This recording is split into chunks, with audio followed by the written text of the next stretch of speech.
Please don't let anyone shame you into not getting the help that you need to support your mental and your emotional health. We all need that support sometimes. And whether it's the self-care, whether it's counseling, whether it's medication, whatever it is between you, God, if that's you, it is for me, the people you trust, and whoever is helping take care of you. And that's it. No one else's business.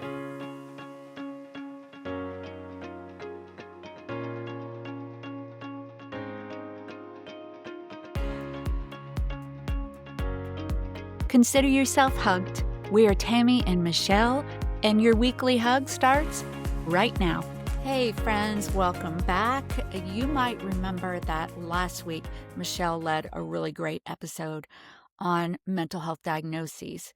And we mentioned that these episodes are dropping in October because October 10th is World Mental Health Day. So I don't really know what day of the week that is, and I'm not quite sure what days these are dropping, but that's why we're doing them this month. So welcome back. You might notice something a little different if you're watching on YouTube. It's only me. Michelle is not joining for this episode. If you're listening, now you know. You might not have known that, except that we don't have our normal, hello, welcome back, banter back and forth. How's life? So how's your life? Yeah, good. Yeah, mine is good as well. And I don't really have any updates. Yeah, I don't have any updates. But I do have a lot to talk about today. And, you know, this has been a passion of mine for a long time, to talk about ways to find mental health resources. And as I don't know if you know I do this, but oftentimes on my walks, I will turn the voice recorder on my phone and I will just talk and talk and talk and talk. And then I let ChatGPT help me to organize it into sections. And the thing about doing that is stuff comes up that you didn't even realize you were thinking about. So 3 stories came up that I want to share with you that have led to this passion. Now, I have to say 2 things today. I have a sore throat, and if you don't know, I still have Invisalign.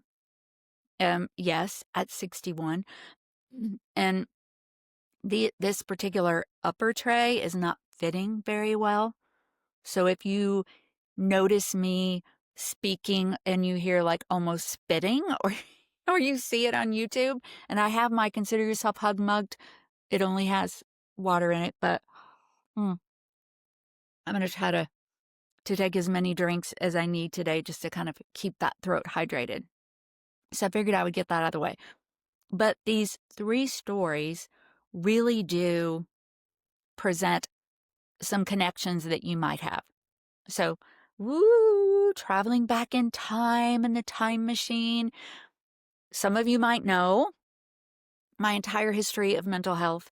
And if you don't, I'm not going to go through it now, but I'll put a link if you want to hear kind of my whole journey.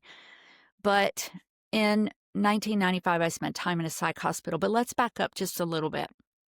I think about when is the first time I remember accessing mental health resources? Now, I grew up with mental health challenges. I had panic attacks. I had extreme mental health challenges and panic attacks as an adult, but I never accessed any mental health resources. Now, we're talking 70s, 80s, early 90s, obviously a different time, but still. So let's go to 1994. No, it was 1995. All right, 1995. So I'm married before. My husband is a police officer. He has great insurance. And I still, again, didn't access resources. So the panic attacks started escalating. I wasn't leaving my house. I wasn't leaving my bedroom. I wasn't taking care of my children. And somehow he found out that we had access to some after hours crisis counseling. So we did that. Now that was through his EAP, his Employee Assistance Program. That's the first time that we knew anything like that existed. I'll talk more about that later. So through the EAP, we found an after-hour crisis counselor. We went 2 or 3 times. I don't really remember, and I remember him saying to me, "Wait, you're having this much panic over whether you want to take a job? Well, just don't take the job." And I was like, I'm sure I didn't think this at the time, but thinking about it later, oh, that's brilliant. Thank you so much. Why didn't I ever think of that? That didn't help at all. The other, I guess you'd call it mental health resource that I accessed was my primary care doctor. He prescribed Xanax for my panic attacks. I think Zoloft for my overall, because my diagnoses at that time were going to be depression, panic disorder, PTSD, and generalized anxiety. Depression has not been something I've battled over my life, but it was part of it then. So went on the medications, tried the crisis counseling. None of that helped. And I wound up accessing the ultimate, which was a psych hospital stay, like inpatient work. And through that, a psychiatrist, and after that, a counselor. Now, I'm telling you this to make a couple of points. First of all, that many people just don't know. You think about people who don't get help, and we think of stigma, we think of cultural barriers, we think of lack of access, lack of maybe transportation, finances, and all of that is true. Sometimes it's just lack of knowledge. Like you just don't know, or you don't know where to begin, or you've gone too far so that your mind is just not processing. You just don't know. And all of that was happening. And at the same time, I didn't find this out until later, but when my husband at the time took me to the psych hospital, my mom was mad. She doesn't need that. So there's that whole thing too, lack of support from family. So my first point in sharing this story with you is that sometimes we just don't know. The second thing about that is one of the things I teach in mental health first aid, and that is the earlier you access help. And this word, I keep using the word easier. I don't know. Y'all help me out. Comment. Tell me something. I don't know why my brain is just so dead this morning, but the earlier you access resources, the easier your healing journey is going to be. Had I accessed resources when I was a child, now obviously I didn't have control over that, or even a young adult, when I was just having mild panic attacks, having mild to moderate anxiety, I don't know what my path would have been like, but the earlier, the better. All right, let's fast forward to, let's say the year, I want to say the 20 teens, like 2010, 12, I don't know, somewhere in that time frame. Again, my mother, if you don't know her story, I'll post a link in the show notes, but I was raised by a mother with crippling anxiety and mental health challenges, crippling. And this went on for her entire life, and my sister and I took care of her. Well, there came a point when her behavior just was over the top. It was violent sometimes. It was disturbing. And again, here I was. I didn't know what to do. And my mother had no resources. I mean, she did, at that point, I think she probably had Medicare, but I still didn't know what to do. She had been on Prozac her whole life. So I called a dear friend of mine who worked for a local nonprofit community center, and I asked her, what do I do? And she connected me with the social worker who actually came over and met with my sister, me, and my mom and helped us navigate. Like, what do we do? We did wind up actually admitting her to a geriatric psychiatric unit for a time. But it was this connection with my friend. And it was complicated, and it was, what do I do? And it was, where do I go? And getting help for a different type of issue. This was a senior person. So that led me to be very passionate to helping people when they didn't know what to do. At least I was able to share a few things that I learned on my journey. All right, let's fast forward again. 2021, 2022, pandemic. And I've shared before that my mental health took a dive. For the first time since the psych hospital stay, I was having some severe anxiety and some panic attacks, which I hadn't had in a long time. Well, I did not seek help. And I was very angry. I've shared this before. There may be a link. If there is, I'll put it in the show notes. But just the short story was I was so angry. I was mad at God. I was mad at myself. I kept thinking and saying out loud, how, after 30 years, can I be struggling? How can I still not just be fully healed? This is not fair. God, why are you not healing me? And then deep down inside, I was succumbing to the stigma. What will people say if here I am, I have my PhD.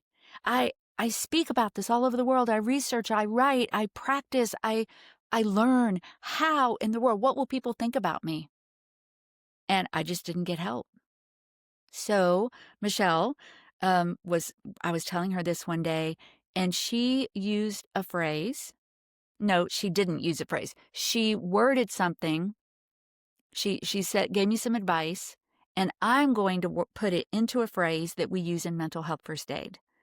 And I'm going to end story time and move into some categories of resources. So this is kind of what she said to me in so many words. She said, for some people battling anxiety or depression or whatever it is, self-help is enough. Coping skills are enough. They can take that walk. They can go to the gym. They can read, spend time with friends, rest, and they are good to go. They get past it. They move on. For others, it's not enough.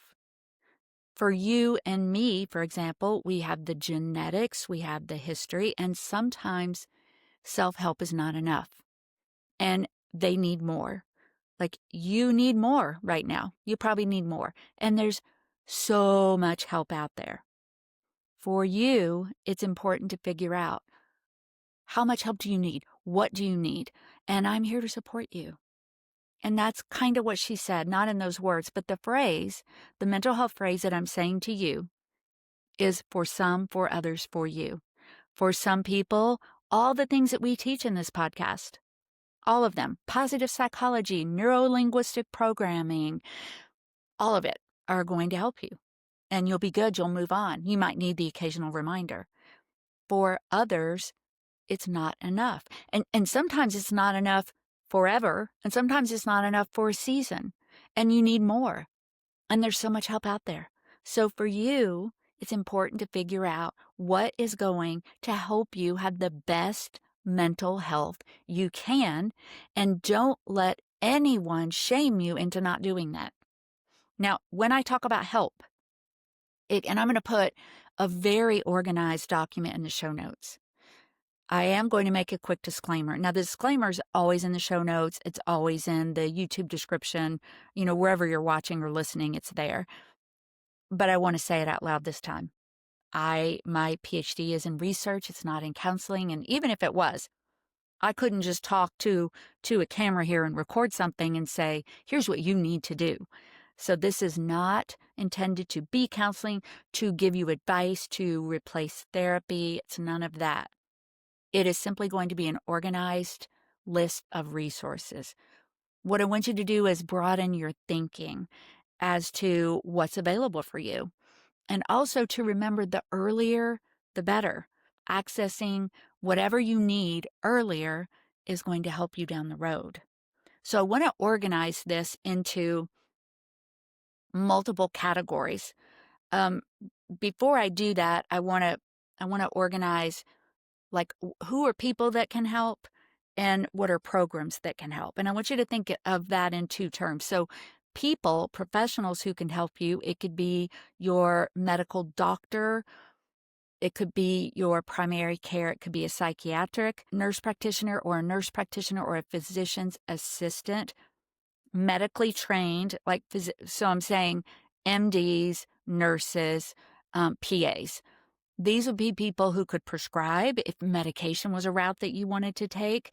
They can also do some talking with you, not really deep therapy. Then there are therapists, counselors, social workers who can do counseling and therapy for you. They usually can't prescribe. Then there are self-help groups like support groups. There are groups like for anxiety. There are support groups like Al-Anon and Alcoholics Anonymous and just different types of groups that you can visit. So there are people, and then there are programs, and you can see that there's an overlap there. Programs could be counseling programs. Programs could be inpatient. Programs could be group programs. So what I want to do is, and I have a bunch of notes here, I want to categorize for you some things you might not have thought about before. Let me get a little bit organized here. All right, here we go. And I hope, forgive me, organization is not our best thing, but I tried. So I want to organize these into crisis support, workplace resources, community resources, hidden gems, faith-based support, and then I've talked about medical professionals and treatment, but I'll revisit that in just a little bit. So I want to start with crisis support. My sister Brittany, you may have met on an episode we did last season. I will put a link to this. Brittany works for Metro Nashville in Tennessee. She's a 911 dispatcher. And so we had a whole episode on 911. And so the one thing I want to do, I'm not going to spend a lot of time on any of these individual resources. What I want to do is a quick recap of what she said during the 911 episode, because I think it's so powerful. Please go back and listen to that. Remember, we're talking crisis here. Crisis could be you or someone is in danger of self-harm or death or injury. 911, if you think there's imminent danger, is our go-to. A couple things I want you to know is when you call 911, the first thing you should always do, and this is Brittany advice, is to tell them where you are. First thing. Then let the person know you have someone, if it's you or someone else, at risk of suicide, self-harm, any sort of danger. Ask if they have a crisis intervention team, a mental health team, and they will guide you through the rest of that. Do be aware that they will send emergency, like EMS, and they will also send law enforcement, and it is possible the person will be taken away in handcuffs if they are deemed a danger to themselves or others. I only tell you that because I don't want that to happen and for you to be traumatized even more over that. The question that comes up, Brittany said it comes up with her, it comes up with me when I teach mental health first aid, which is another resource I'll mention. But Brittany, the question that comes up is, what if I call 911 on someone and they weren't going to do anything and now they're mad at me? And she said this. She said, better alive and mad at you for a while than dead forever. Boom. I mean, that's tough, right? Okay, I got to take a drink, y'all. The throat stuff. And I just spilled water all over myself. Okay. So don't be afraid to call 911. I'm not saying that it's easy. And if you don't know what to do, let me give you a second resource, 988. We will be having an episode with someone who works with 988. I'm not sure when, but we'll keep you up to date on that. 988 is the National Suicide and Crisis Prevention Lifeline. Multiple uses here. If you don't know what to do with, I'm going to start with other people because we kind of refer to that on 911. Maybe someone is speaking and you're just like, I don't know what to do. 988 is there for you. You can call them to ask for advice on how to help someone else. And 988 is there for you as well. Maybe you're having suicidal thoughts or thoughts of self-harm or thoughts of anything else that puts yourself or others in danger. And you don't want to call 911. Again, 911 is always a good go-to, but 988 is there to help you. Call. It is, and I'm going to put a 988 fact sheet in the show notes, so be sure to check that out. There are some very common questions that are in there. But the bottom line is I want to be sure you understand, first of all, that it is suicide and crisis. It doesn't just have to be suicide. And secondly, that it's there for you, for yourself. And it's also there for you to guide you. You are never alone if you're trying to support yourself or someone else. Then the last thing under crisis support, I'll put these in the show notes. I encourage you to plug numbers in your phone. Now, 988, hopefully you can remember that. But if not, plug it in your phone. And then domestic violence, sexual assault hotlines, so that they are there again for you and for others. So that was the first category, crisis. I wanted to get the hardest part out of the way. Now let's move on to workplace resources. I think you might know that I do training for Curlink Healthcare, which is a workplace mental health company, and one of the programs there is an EAP, an employee assistance program. We have trainings, webinars, on-sites, and I do trainings for them. It is amazing. I want you to leave here asking yourself, do I have an EAP program? If you have a job and you don't know if you have that benefit, ask that question. I don't have the latest research that they have been doing at Curlink, but I know the last time I checked, only 9% of employees on average who have an EAP program utilize it. Usually what it includes is X number of counseling visits usually it's per topic, per person in your household, like people who live with you full time. So typically it goes like this. Let's say I'm struggling with anxiety, and let's say I have 6 visits. And sometimes those are virtual and sometimes those are live. We know that some areas of the country right now are in a psychiatric desert, meaning it could take months to get a visit, a live visit with a counselor or a psychiatrist. So it could be live or virtual, but it's, let's say, 6 visits per topic. So let's say I use those 6. And then a month later, I'm struggling with finances. Then that starts all over. And that's for each person in your household. And again, I'm telling you from generalizations here and for some of the things I've learned that Curlink offers. And the other thing I was going to say is, I know at least with some companies with Curlink, they try to put you with a counselor who also accepts your insurance. So there's a seamless transition if you do decide you want to start seeing that person full time. So there's the counseling aspect, and there's also lots of other resources. Now, I don't know about other EAPs, you have to ask, but typically there's a member portal. Oftentimes there's videos. Many times there are some virtual, like there might be text therapy, digital therapy, virtual support groups. Depending on, again, the EAP, there's so much in there. So ask that question. Oh, it's also typically the phone lines are answered 24/7, and there's oftentimes crisis support. So check all that out.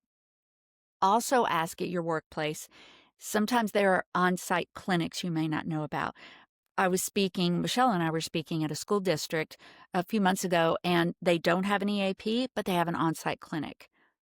Now, the thing that sometimes people are concerned about is confidentiality. I don't know how to put your mind at ease with that, but everything through an EAP is confidential. And so ask questions. If you want to know what that means, ask questions, maybe talk to some other people, just find out what that really means. So we have crisis support, we have workplace resources. Now let's jump into community resources. Obviously, I can't tell you, depending on where your community is, but you can find out oftentimes by doing, United Way has like 211, which is a phone. You call that number and you can find out local resources. For example, here in my area in Middle Tennessee, we have a place called the Mental Health Co-op, which Michelle can speak to. Centerstone, If you get in touch with NAMI, which is the National Alliance for Mental Illness, they have chapters that can help you find resources, local support groups, local like Al-Anon, AA. I will tell you, my counselor a couple of years ago, I was having some family, a family member, not my household, was having some issues with substance use, and I did a virtual, like an online Al-Anon group, and I did not like it at all. To be fair, my counselor told me, whether it's live or virtual, if you don't connect, try again, try another group. And I didn't. So, sometimes we do that. I'm like, I didn't like that. I'm not going to do it again. I wish I had, but I didn't. But trying to find local resources can be very powerful because sometimes transportation is an issue or time is an issue. You might work, et cetera, et cetera. Crisis support, workplace resources, community resources. Now, the hidden gems. This goes back to, and I didn't share this part about, I didn't completely finish the story about not getting help during the pandemic. I did eventually get help. And it was interesting the way I got help. So my husband and I have both worked for ourselves for a long time, which means we didn't have access to insurance, and we use the marketplace. Now, I don't know if you've used it's healthcare.gov, the marketplace insurance, and it goes by state. And the cost typically, it's influenced by the usage in your state. In Tennessee, not much usage, so it's very expensive. It's like a co-op kind of thing. Very expensive. So when my husband, we don't have it anymore. We have actual insurance, but should I have said actual insurance? Private insurance, I guess is what I mean. So we had this very expensive plan, but it was the cheapest one they had, but the benefits were terrible. It was like a $10,000 deductible, no mental health benefits. We got it for the just in case scenario. You know what I mean? Just in case something catastrophic happens. Got to take a drink. So there weren't very many benefits, and definitely not mental health benefits. I started with my doctor, my primary care. Thank goodness with that, if it was just a visit, copay. And I did start back on medication, but I wanted to do counseling, but I didn't have mental health benefits. But as I looked around, I had to dig. I discovered we had Teladoc, which is an app for virtual visits. And there are probably many like that. But I had Teladoc. And by looking around, which meant I logged in, I did all the drop-down menus and saw mental health. And I discovered that I had virtual visits that were no cost to me. I found a counselor, and I really liked her, and I spent 6 months or a year. Now, virtual may not be the best fit, but that was really all I had. I mean, I could have gone to live counseling, and that would have been, $100, $120 a visit. But I met with her every week. But I had to dig. So dig. Whatever you have, if you do have any sort of coverage, dig. The other thing is with your job, or sometimes if you do have insurance, there are benefits like BetterHelp, TalkSpace, Calm, or there may be other benefits that you don't know about. So I'll put a few other things there. And one thing I wanted to also put here is, when I say hidden, what I mean here is things you have to search for. So if you or someone you know is uninsured, underinsured, they have financial difficulties, typically states have a program through the state for those people. In Tennessee, it's called Safety Net. Now, it can be there can be a wait, and it can be a little bit difficult to navigate. But I'll put a link there to, for example, for Tennessee, and then I'll put a link to a couple of other places where you can find some of those state programs. Okay, crisis support, workplace resources, community resources, hidden gems. And then really the last one I wanted to talk about is faith-based support. So churches often have counseling groups. Sometimes it's free, sometimes it's not. But again, depending on what type of support you're looking for and what your resources are like, that is always an option to you. Okay, those are our categories. Now, I did talk earlier, I wanted to wrap up this part with remembering there are medical professionals who can help you within some of these things. And there are, and by not just medical professionals, I should have said professionals. It could be medical, it could be counseling, therapists, social workers, that kind of thing. And then there are treatments to choose from. Medication, therapy, support groups, lifestyle changes, holistic programs. There's so much. We did it. We went through all of the things. So I don't know what questions you have. You know, we've mentioned a couple of times, Michelle and I, that our podcast is growing in listening, downloads. We really want to grow also in interaction, you know, and really connecting. And I know because a lot of it revolves around mental and emotional well-being, you may not feel comfortable doing that. Remember, we have the private women's group, the Consider Yourself Hugged. We have the blog on Consider Yourself Hugged.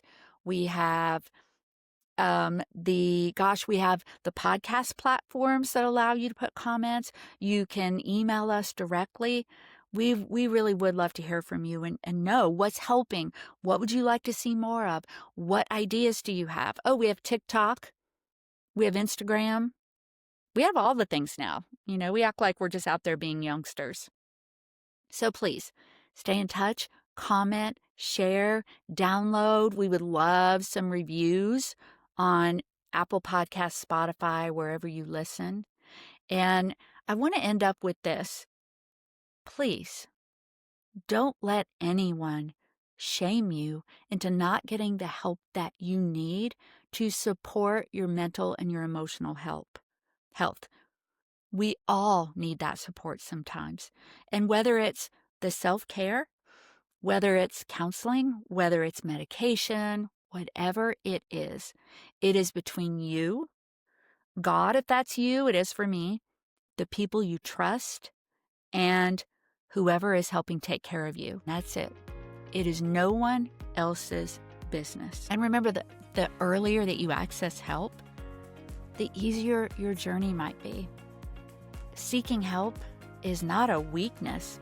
It is a strength. It is wisdom. And it can also inspire other people. And until we're together next time, consider yourself hugged.